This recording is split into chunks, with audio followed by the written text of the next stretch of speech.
Nah, langkah pertama dimulai dari penerimaan dan pemeriksaan dokumen baru. Dokumen ini dapat diterima baik secara fisik maupun digital, melalui pos, email, maupun aplikasi komunikasi resmi.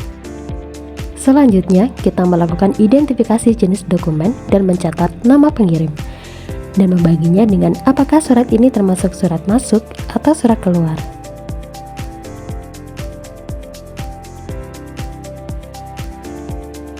Kemudian masuk ke tahap indexing dokumen, yaitu mencatat nama perusahaan atau nama pengirim dengan cara pembalikan nama. Misalnya, PT Jaya Abadi menjadi Jaya Abadi, PT, agar memudahkan pencarian dokumen suatu saat nanti.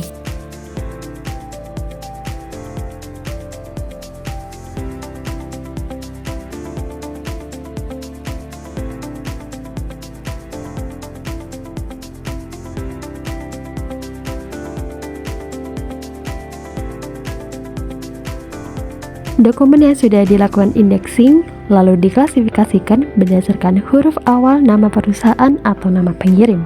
Misalnya, dokumen dari Andika Media masuk ke dalam klasifikasi huruf A, sedangkan dari Berkah Transport masuk ke huruf B. Jadi, A dan B merupakan kode klasifikasi dalam sistem abjad. Nah, tahap selanjutnya adalah pemberian label dan penyimpanan. Nah, di sini kita menentukan apakah dokumen akan disimpan secara fisik maupun digital. Dokumen yang disimpan secara digital harus ditempatkan dalam folder yang sesuai. Caranya dengan mengklasifikasikan jenis dokumennya seperti surat masuk atau keluar, dan serta perhatikan tahun pengasipannya, apakah termasuk dokumen aktif maupun inaktif. Penyimpanan dokumen dengan sistem abjad diurutkan berdasarkan kode urutan abjad dari A sampai Z, yang kemudian file dokumen siap disimpan. Diberi nama sesuai dengan peraturan perusahaan kalian ya. Biasanya dimulai dari nama perusahaan atau nama pengirim, perihal, dan tanggal penerimaan dokumen.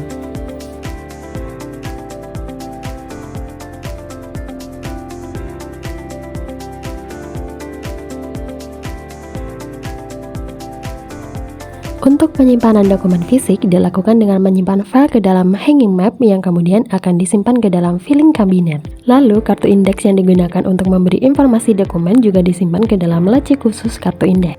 Kemudian masukkan dokumen ke dalam hanging map yang akan disimpan ke dalam filing kabinet. Dan langkah terakhir adalah menyimpan dokumen ke dalam laci penyimpanan atau filing kabinet. Dan pastikan sesuai dengan kode klasifikasi dokumen atau sesuai abjadnya ya.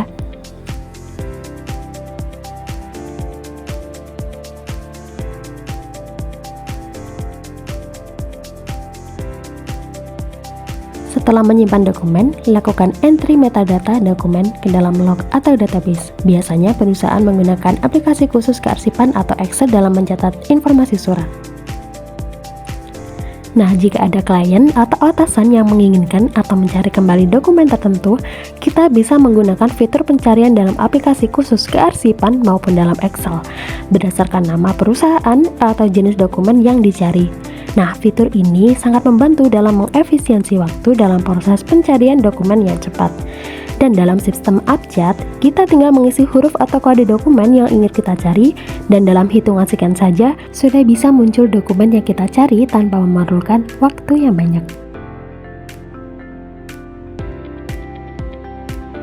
Nah, setiap beberapa bulan, dokumen perlu dievaluasi.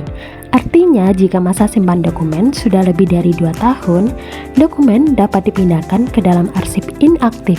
Proses ini dilakukan supaya proses pengelolaan arsip tetap berjalan secara efektif dan efisien, menghemat ruang atau penyimpanan, dan juga menjamin adanya arsip dokumen yang benar-benar masih memiliki nilai guna. Nah, arsip yang sudah lebih dari 2 tahun, misalnya pada 2022 dan 2021, dipindahkan ke dalam arsip inaktif. Dan pemindahan ini tentunya sudah dilakukan dengan mengevaluasi seluruh dokumen. Ada yang perlu dipindah dan ada yang perlu tidak dipindah.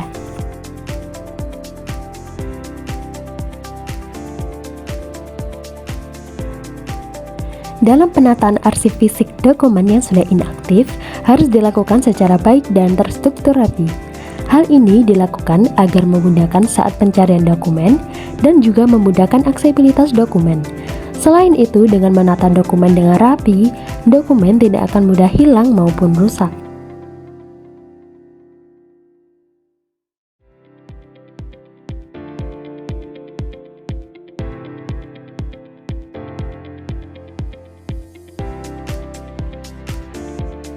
Untuk dokumen yang sudah memiliki usia simpan lebih dari 5 tahun, perlu dilakukan seleksi supaya tidak menumpuk dan menyulitkan proses pencarian dokumen.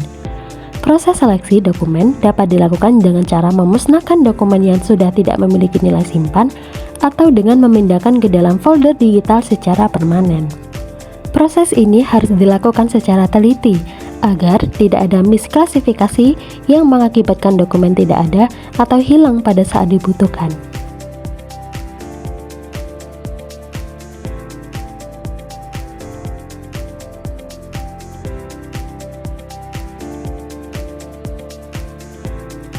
Penyimpanan permanen pada dokumen digital dilakukan dengan memindahkan file dokumen yang sudah tidak digunakan lagi namun masih perlu disimpan sebagai bentuk atau bukti legalitas. Misalnya dokumen kontrak kerja karyawan maupun perjanjian kerjasama. Dokumen ini dipindah ke dalam folder aman atau folder yang berisi dokumen yang akan disimpan secara permanen. Dan untuk pemusnahan dokumen digital juga dilakukan dengan melakukan pemilahan dokumen yang benar-benar sudah tidak digunakan lagi, seperti misalnya undangan sponsorship maupun surat permintaan. Dokumen-dokumen yang sudah masuk ke dalam draft pemusnahan kemudian dipilah lagi mana yang perlu dihapus secara permanen dan mana dokumen yang masih perlu disimpan sebagai bentuk bukti legalitas.